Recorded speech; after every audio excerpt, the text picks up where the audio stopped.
For I know the plans I have for you, declares the Lord, plans to prosper you and not to harm you, plans to give you hope and a future. Jeremiah 29:11. The takeaway of my life is that you can take a traumatic situation or somebody who's an average person who's living just a normal life and truly do something extraordinary, a bigger and above and beyond things that you thought imaginable. And it doesn't matter where you physically are and what you think you're capable of doing. I think that if you really believe in yourself, you have faith, you have a good support system, that anything is possible. And I think people really need to know that they need to believe in themselves and love themselves and not give up. You know, they need to fight. They need to fight through it. Because there are I've been through the fire. I've definitely been through the fire and been through really hard days, really dark days, really hard, just traumatic, days you just are just so sad and angry on an emotional level you just have never experienced. And I just know that if you just keep going, you can get through all of that to the other side, where there's so much beauty and so much joy and so much light and love. And I just hope that people can take something from my life and my story to help them in theirs.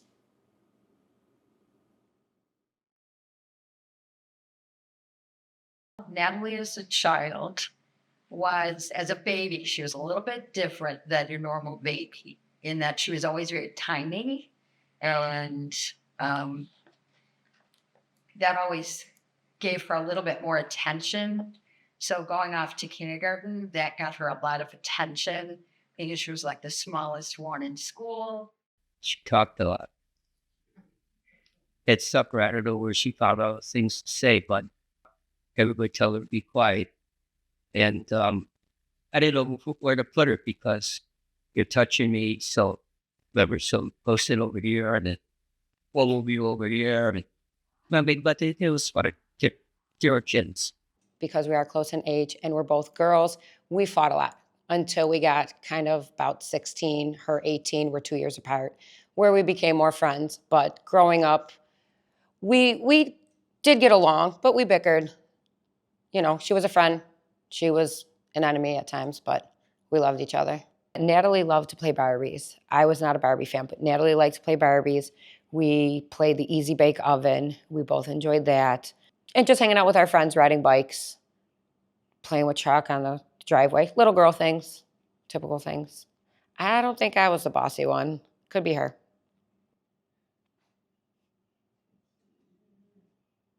Shut up. Not me. You know, growing up, you know, I think Natalie being a little closer to age and her and I sometimes would kind of tag team together on this one a little bit. So, you know, but same as Melissa, I mean, we kind of battled a little as brother and sister.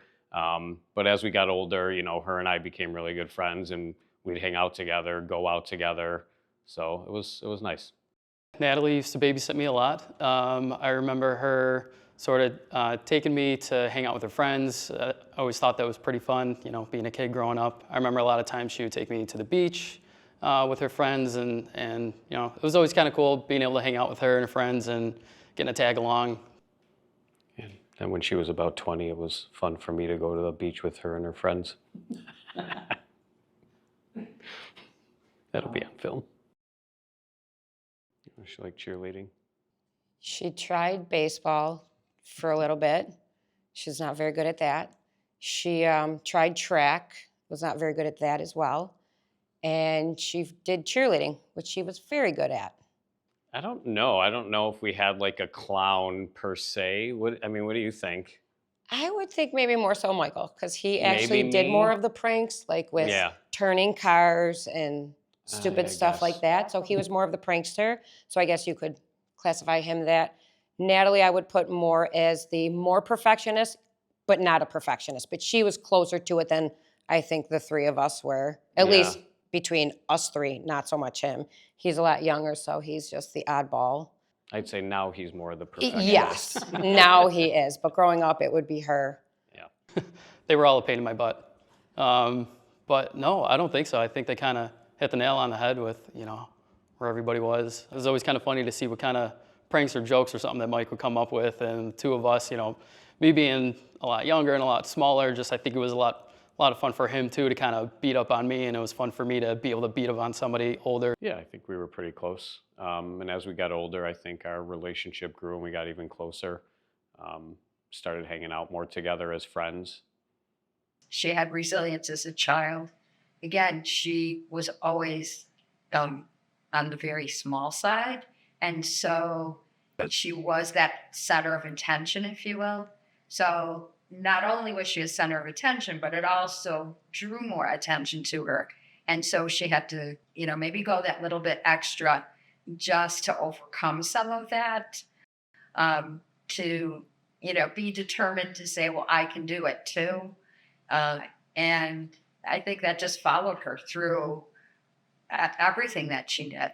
They're all unique in their own way, but Natalie always seemed to be the one that would organize things, get the group together, come up with the ideas, and a lot of times just they would follow along with her. But she, they all have their own personality, so it's kind of hard to say that she was in charge, I guess. I did see her as a leader, not only with her siblings, but even with her friends. She would be the one that would organize, going out with a group of friends or going to a function, going to the football game or whatever. She'd kind of rally the troops, if you will. And those, her friends just gravitated around her. Natalie had a lot of passion, even as a child. She would find the stray little kitten and bring it home to nurture it, or take care of the hamster. Was it the hamster that we had? And she would be the one that would take it out and pet it. All of our kids did, but she just seemed that one that was a little bit more caring in that regard. Just her compassion for people, for heart, for people, and helping people. You could just see that she was going to do something great with her life in that regard. She did love animals quite a bit. And I think she struggled a little bit right after high school of what direction she wanted to go into. And when she found physical therapy, the program she entered, it was like day and night in her. Her demeanor changed, her passions grew, and you could just see that this was a path for her and that she was excelling in it. That was fine by me. I mean, it's her choice. She could have been anything she wanted to be. Of course, you can always use a physical therapist. But yeah, I was happy in the choice she made. 911, what is your emergency?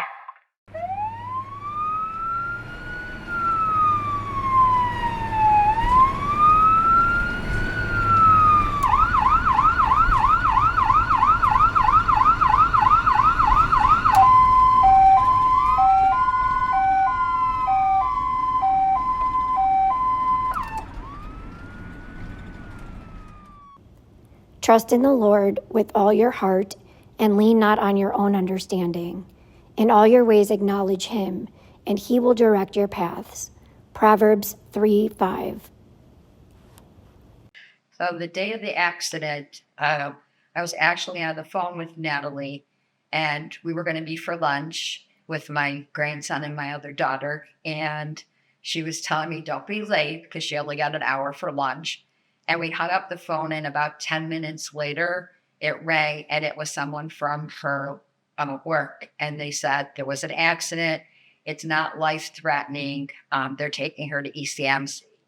And the paramedic actually got on the phone then, and he said, she's conscious and it isn't life-threatening, but we're going to take her to ECMC. And I had asked, can we take her to Buffalo General? That's where her physician is at. And they said, no, this is trauma. We have to go to ECMC. And so we hung up, and I immediately went and got my daughter, said, call your dad, tell him what happened. I'm on the way to ECMC. I was at my parents' house with my son. I had an almost 2-year-old, and my mother had called me on the phone and told me. So I was at work, and yes, I still remember the exact spot I was at. I was in a van with my partner, and my daughter, Melissa, called and said, Dad, Allie's been in an accident, but it's not life-threatening. We drove back to the shop, and she was taking the ECMC, so I wanted to get there as fast. I almost ran my boss over coming to the door. I said, I'll leave it. I said, my daughter was in an accident. I'm going. I drove to the hospital with my partner. We were close at work. He ended up showing up, and it was devastating to go and, hear what happened to her.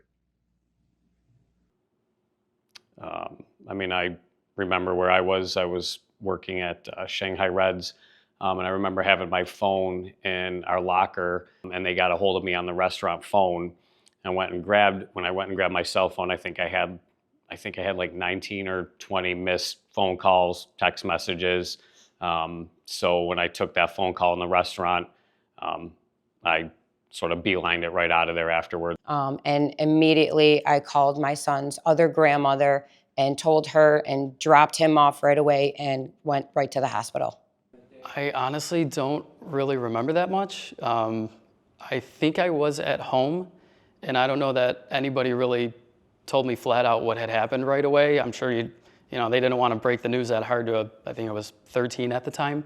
But I think I was at home and somebody came to pick me up to bring me to the hospital. I had no idea what I was going to walk into. As soon as I walked in the room with Natalie, her first words to me is, Mom, my life is over. And I said, whoa, wait a minute. And she said, no, you have no idea how bad this is. It's really bad. My life is over. She said, my neck is on fire. And I tried to reassure her, saying, look, there's swelling, you're here, they're going to take care of you. It's not going to be bad. And her background told her that it was really severe. She couldn't feel her body. She said it was like it was floating and she couldn't tell where it was. The physician came in and shared the results of the CAT scan and said she needs to get into surgery right now. And within minutes of her actually being in the hospital, she got taken into surgery. Just hope that she makes it through it. First thought was that I hope she lives. You trust the doctors, and they came out of surgery, and his first words to me is, she's never going to walk again. And I'm like, that just kind of takes you back. You just don't even know how to react. And I'm like, well, is she going to be okay? And he said, the first 24 hours will let us know. And so you're just trying to comprehend all of this and take it all in. And you're in such shock, you don't even know what questions to ask or where to turn. You have to stay strong because she can't see that fear in you. So you try to stay strong for her. And this is all new to us. So it's new to everybody. And we don't know what to do any more than anybody else at this point. All I can remember is I know that she was on a ventilator. I don't think she was conscious. I can't really remember if she was or not. She was on a ventilator. She had broke some bones. She had a really bad spinal cord injury. And it was just very somber in the waiting room, just kind of with my parents there, and nothing you could do, nothing you could say to make it feel better. Just wait and pray. It was hard. It was hard dealing with Natalie. And it was not pretty. So There's a lot of different ways that you can cope, but going through something like this, you've never experienced it, nor did we know anyone else that experienced this type of an injury. And so it was all new, but fortunately we have a strong faith. And we had we met a pastor that came into the waiting room and sat with us. He prayed with us. And we met another family that was going through it. And that gave us some encouragement. There were a lot of ups and downs in the initial days after her surgery.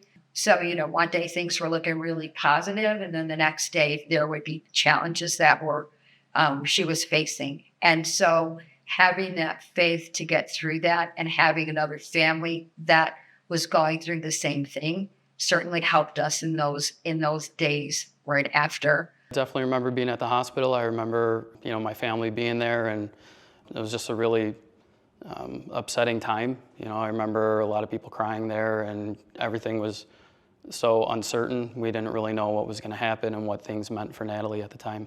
Trying to stay positive for Natalie initially, she didn't even know what had happened. And now, so we tried to be her advocate for her and tried to make sure that they were doing everything that needed to be done for her to have the proper care. That's all we could do at that time. I was sort of pissed at the same time. I remember calling a couple of my buddies, and we went to, where her accident had happened. Like, I wanted to see it for myself. I wanted to talk to people. I wanted to, kind of find out what happened and how it could possibly have happened. We all wanted to know, how could something like this happen? Like, how? And we didn't know. So yeah, we were pissed. I was numb. It was like a reoccurring nightmare. God has a reason for allowing things to happen. We may never understand his wisdom, but we simply have to trust his will. Psalm 37:5. I think I remember every single thing about that day. I remember what I wore. I remember what I did the day before. I remember going shopping because I had a weekend trip planned with my boyfriend at the time to go wine tasting. So I remember going shopping for an outfit. The morning of, I was working with patients. I remember just prior to the injury calling my mom on the phone because I was going to be meeting her for lunch that day. And because I had bought a pair of pants the day before, she was getting them altered. So I called her on the phone, said, "Don't forget the pants when you come to meet me for lunch." And she's like, "I got them." I hung up the phone with her, and she says that the injury must have just happened right after that because she got a call like not even 5 minutes after I had spoken to her. So, and then I remember the injury vividly, I remember that piece of equipment coming down on me. And, people always say like life flashes, like your life flashes before your eyes, but it's in an emotion. It's like an emotion of like pure fear that in that second, I knew how bad this was about to be. Like I felt all this weight coming down on me, and I knew like it was so bad. And when it happened, I was laying on the floor. I remember it took like 5 people to get it off of me, and I couldn't feel the weight of my body on the ground. Like I had no perception of my body at all, except the excruciating pain I was in my neck. And I was terrified. And I think part of that was my schooling and education, knowing what was happening, that I knew I was paralyzed. And the EMTs got to me right away. We got to the hospital super quick. I know I was in surgery within 4 hours, but I remember speaking to my mom in the hospital, like, my life is over. Like, you don't know how bad this is. And she was trying to assure me, you know, you don't know, there's swelling and all of these things. And I'll never forget telling her that. Like, no, you don't understand. My life is over. And that's how I felt. Like, I was a mess that day. Definitely the worst day of my life. She got great care at ECMC in the trauma unit, great care in their outpatient physical therapy department, but she knew she wanted something more specialized, and there's only a few places in the country that offered that. And so she was transferred down to the Shepherd Center. I mean, and that was a great day, just because I know she was going to get the therapy she needed, occupational therapy, to learn how to do her makeup, how to eat on her own, kind of get some of those functions back as best as she can. And I do remember it being very frustrating for her when she first got down there to do these things. She was there for a long time, and I think it was a great day knowing she was going somewhere that could help her. I went with her. My husband went with her dad and our youngest son. And we flew down, got her situated. Immediately, they did things down at the Shepherd Center that was so different than what was being done up here. They took her neck brace off, and we started to panic because we were told it needed to be on for like 4 months, and this was only 2. They got her up in a wheelchair. She hadn't really been sitting that long in a chair. They took her off some of the meds that she was on, and she started to have some withdrawal. And we began to think, did we make the wrong decision here? But it ultimately turned out to be the very best decision we could have done for her, just to watch her thrive. So day to day, she went from inpatient, and they had a full day of programs for her.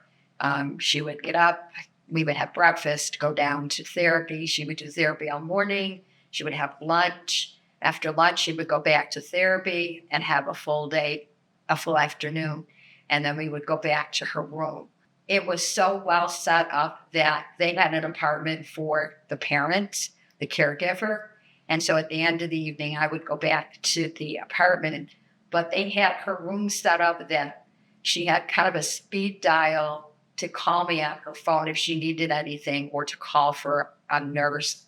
So when I first met Natalie and her mom, then I had gotten information about her before she came. And so I knew she was a physical therapy assistant.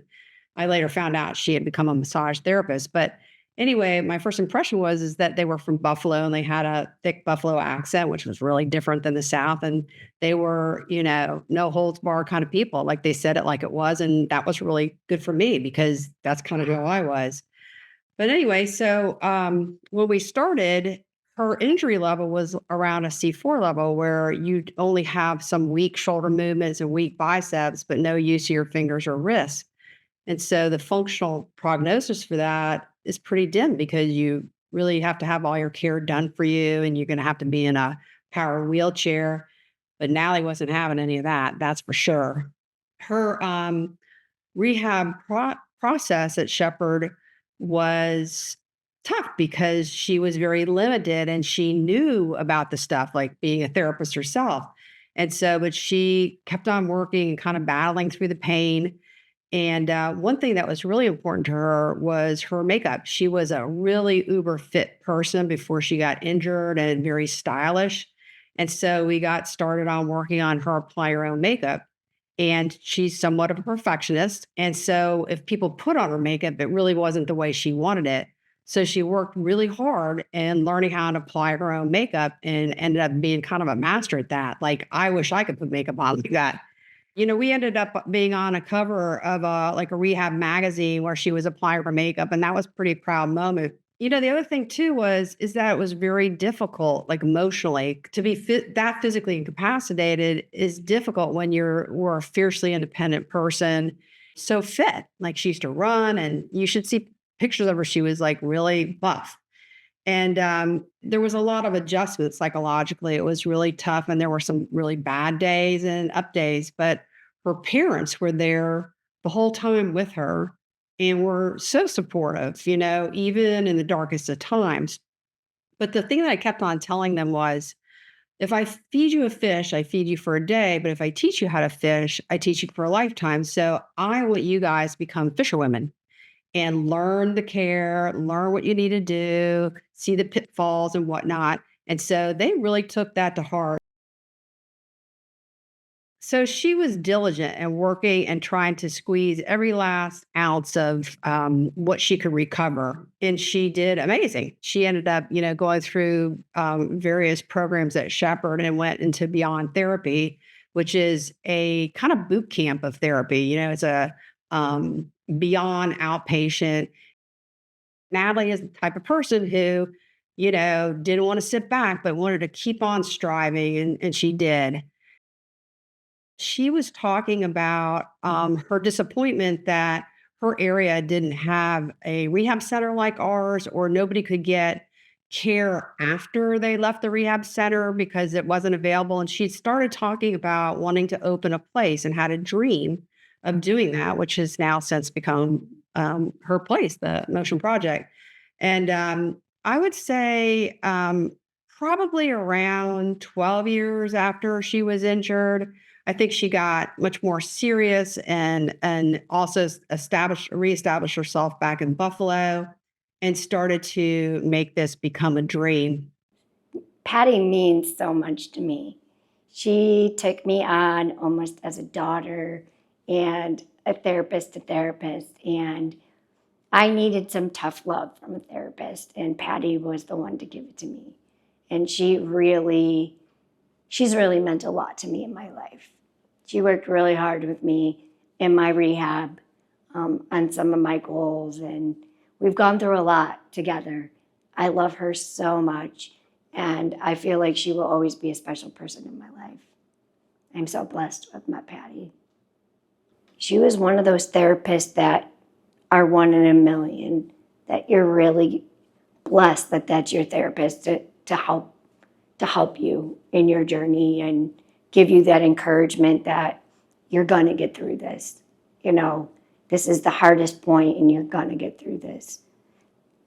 A lot of my injury, I look at like this huge mountain and you don't see any light, you don't see any sky, and you just take one step at a time. And eventually you start to see a little bit of light shine through and a little bit of sun. And eventually you look down and you're like, wow, look how far I've climbed. And I feel like that's my journey.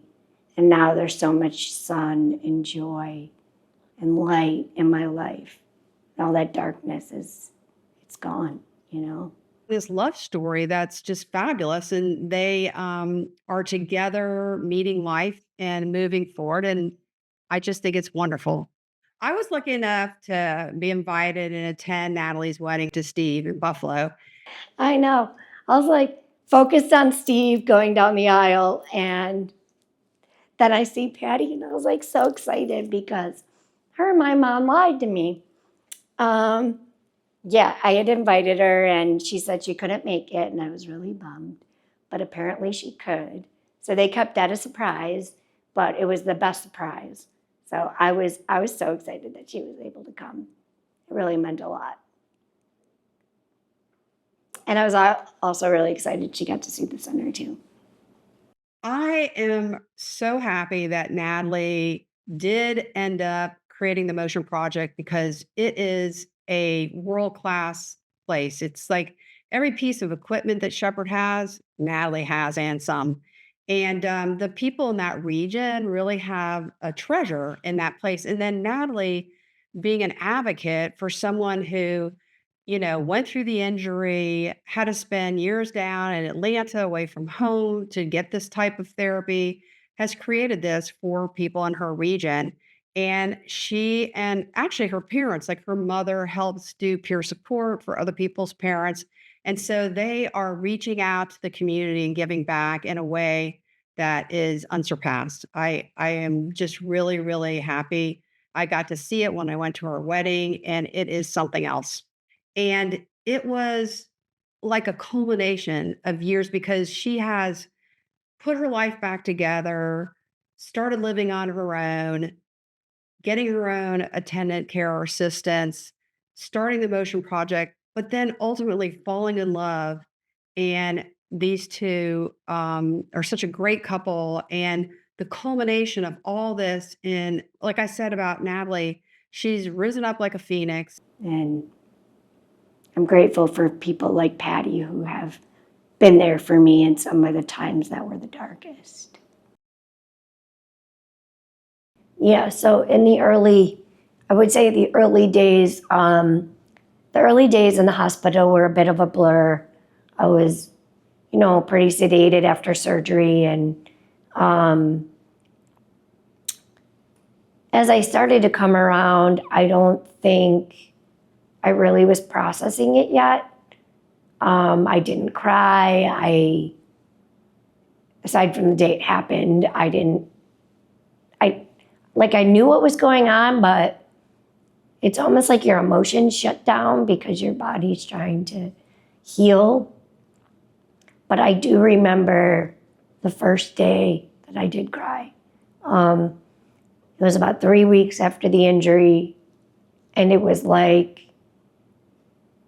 all of a sudden it hit me what was happening and the reality that this was not a nightmare.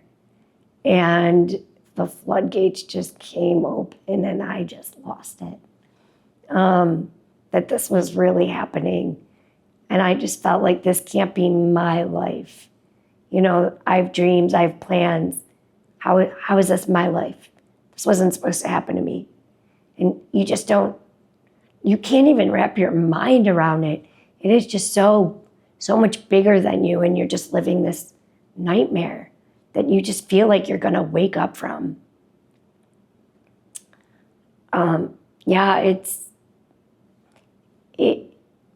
It's a devastation on a level I never ever had experienced before. When I first got home from Atlanta, and that was like reality hit me like a brick, because I was in this bubble of rehab. And then when I first got home, it was like, now I'm back in my own environment, but everything's different. The dynamic between friends, between family, I couldn't even go down in my own bedroom. We had to switch bedrooms, and, my little brother had to go down in the basement. I had to come upstairs. Going out was just different. Being in public felt different. You don't feel like you're you, and you don't even understand your identity yet in a chair. And that was really, really hard to get through. And it was very painful because, I just felt very weak and not like myself at all. And I think I got really angry. I know the second year of my injury was at home, and I wasn't doing a ton of rehab. I think at that time I was doing outpatient rehab at ECMC. And I was just so angry that this happened. And I just think that was part of the process of getting through this. Eventually I was able to go back to Atlanta for the Beyond Therapy program, which is an outpatient activity-based therapy program, where I ended up living in a hotel for 4 years. And I did therapy like 3 days a week, did therapy at another place 2 days a week. So I was literally doing therapy 5 days a week. And I just I was in this place where it was like more and more and more. How much better could I get? How much more? Like therapy. And I did that for years. And I think eventually, through all those years, I realized there has to be a balance. Like, I can't spend my whole life just doing therapy. I wanted to start doing other things too. But then when I moved home, even though it was years later, like 10 years later, I thought I had accepted my injury. But when I came home, it was almost like another transition because I was gone for so long. So now I'm friends had moved on. Friends are doing their own thing. They're married. My family, my siblings, they're married. And here I am just living home. I didn't really have a purpose. I really wasn't doing much, but just home all the time. And I don't think I thought I had accepted my injury, but I know I didn't fully accept it. I think the shift for me was when I started to turn my focus to helping other people. And then I think that's when I finally really accepted my injury and let go of all the anger.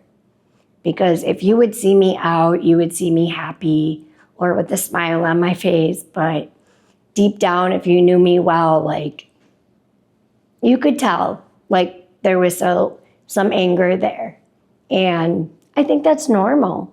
And I think everybody goes through this at a different rate. Everybody heals in different ways. But for me, when I started helping other people, I truly felt like I was no longer a prisoner of my disability or my wheelchair anymore. And I just felt this freedom that, that weight lifted. And my mom will tell you, she says, that's when I feel like I got all of my Natalie back, And that type of recovery is really what I want for other people, is that freedom where you can do, you're you, and you're not defined by any of this. I think in Atlanta, after an injury like this, once, especially from being the therapist and then becoming a patient, it opens your eyes in a different way where you're like, is this really what people go through? And I remember seeing so many of the gaps in our community for people with these injuries. I had friends in Atlanta that were going through the same thing, and that bond with people like that, it's just a special bond because you truly understand what each other are going through. And you can help each other heal through all that pain. And I remember going out with people and we could make jokes of the things that would happen if somebody accidentally, peed themselves. We would just laugh about it. And it was it's reality, but you have to make light of some of the hard things with this injury. And so when I was down there, I remember sharing that I wanted to start a foundation because I really wanted to help people right now for the things that they need. We were hearing stories from people they were getting denied by insurance for things like shower chairs, things that were saying that it's a luxury item. How is a shower chair a luxury item? Basic necessities that people need. And so I felt like I wanted to make a difference. And I'm all for research. And I know there's organizations that do a lot of funding for research. And I really hope someday there is a cure for an injury like this. But that doesn't help the person immediately.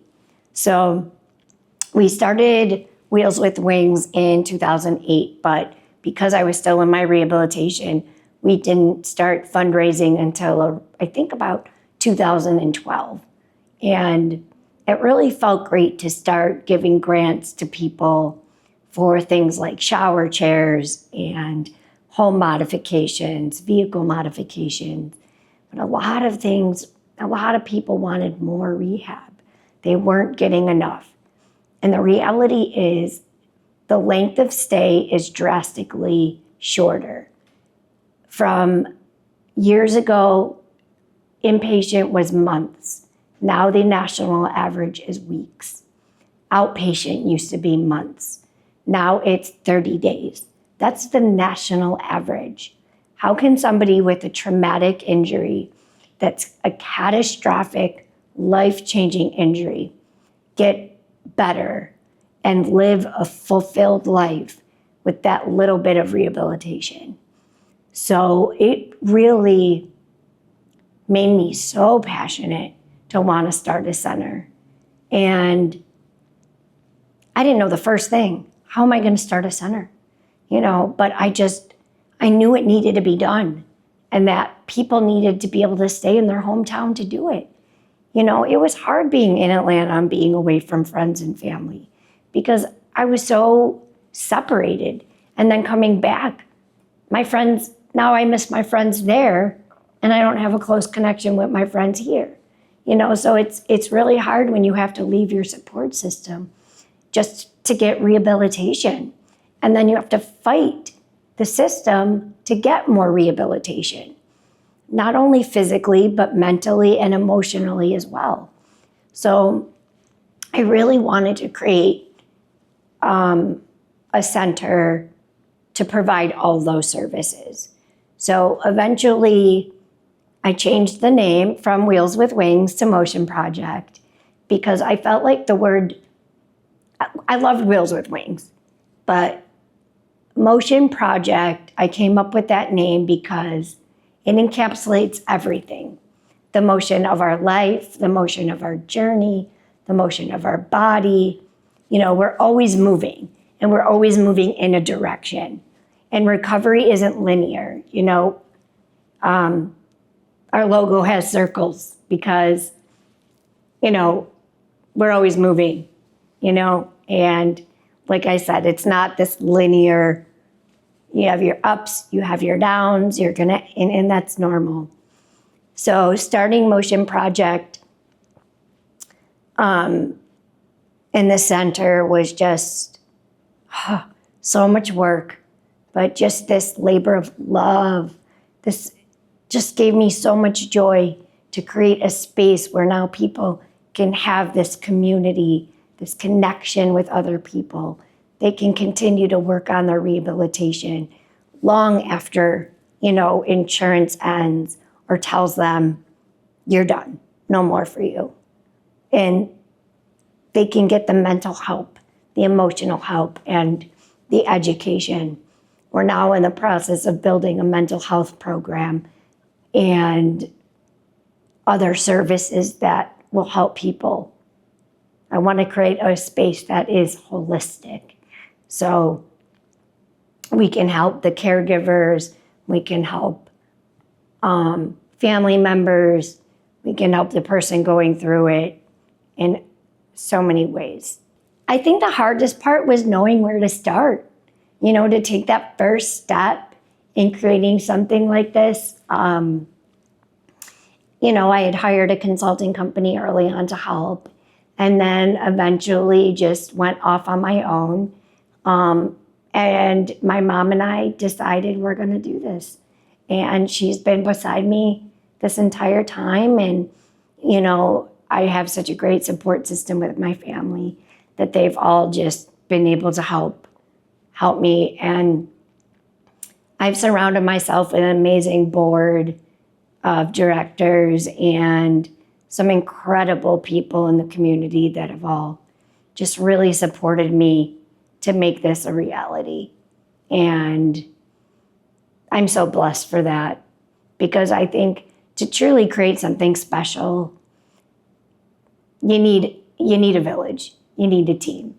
And I knew I couldn't do every single thing on my own. And I love that this vision and this passion of mine has become my family's, and my parents really have helped me a lot, and my mom works at the center every day. She retired early and said that she would help me get it started, and she did. And I'm so grateful for that. I was with her the day she opened the doors of the recovery center, and I have watched that place grow by leaps and bounds over the past few years, and it feels amazing. It feels great to know that that is my wife who has brought the only recovery center within 300 miles to Western New York to help those with a spinal cord injury. an injury like Natalie's, it's real easy to give up on life. And she didn't. She bared down. She said, I'm not going to let what happened to me happen to others. I'm going to make sure that the people of Western New York are able to stay right here. And she did it. Neither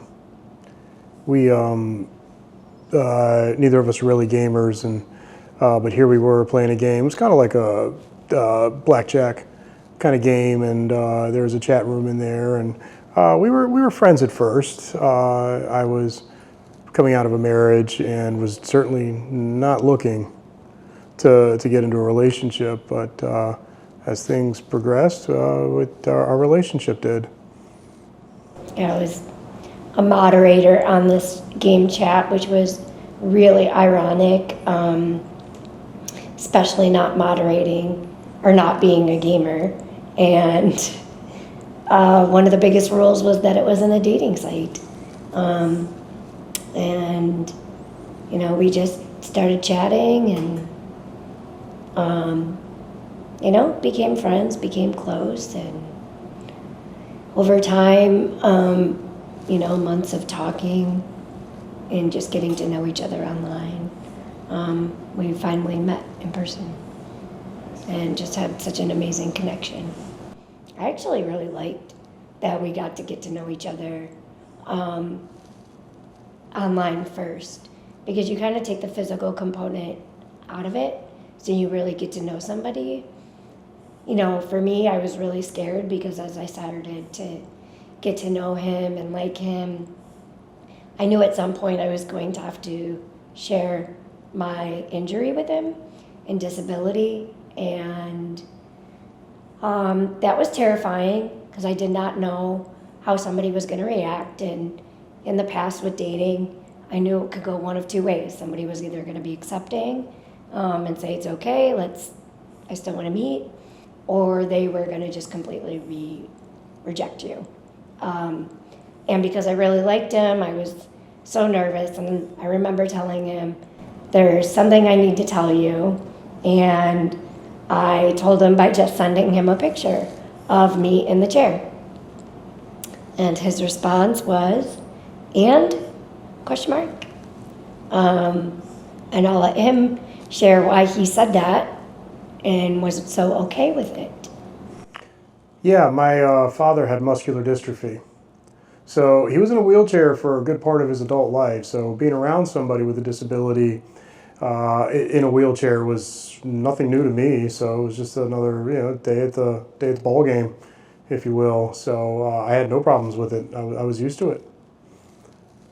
He was able to see me for me and get to know me for who I am and not see the disability. Hey, do you want to take this further? And it was, yeah. So the next step at that point was to meet in person. I think after we met initially, there was just this level of comfortability that I had with him that I'd never had with anybody. As nervous as I was to meet him, we were so comfortable. And I was like, okay, but you live in Maryland. And I just figured, you know, maybe I'll see him in a month. And he just said, no, I want to come again. And every weekend he would drive 6.5 hours one way to come and see me, and showed his dedication. And as I got to know him more and more, I just knew he was somebody different and somebody so special that I really could see myself being with long term. You know, in the beginning, it was all about paying attention, learning.